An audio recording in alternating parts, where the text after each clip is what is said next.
Praise the Lord. கர்த்தருடைய பரிசுத்த நாமத்துக்கு ஸ்தோத்திரம் உண்டாவதாக. இன்றைய நாளுக்கான வேத வசனம் இப்படி இருக்க, ஒருவன் கிறிஸ்துவுக்குள் இருந்தால் புது சிருஷ்டியாய் இருக்கிறான், பழையவைகள் ஒளிந்து போயின, எல்லாம் புதிதாயின. 2 கொரிந்தியர் 5வது அதிகாரம் 17வது வசனம்.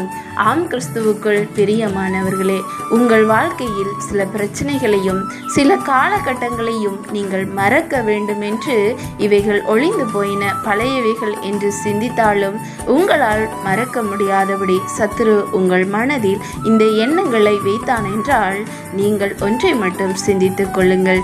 நீங்கள் கர்த்தருக்குள் புதிய சிருஷ்டியாய் இருக்கிறீர்கள். பழையவைகளெல்லாம் ஒளிந்து போயின, நீங்கள் புதியவைகளை மாத்திரம் சிந்தியுங்கள்.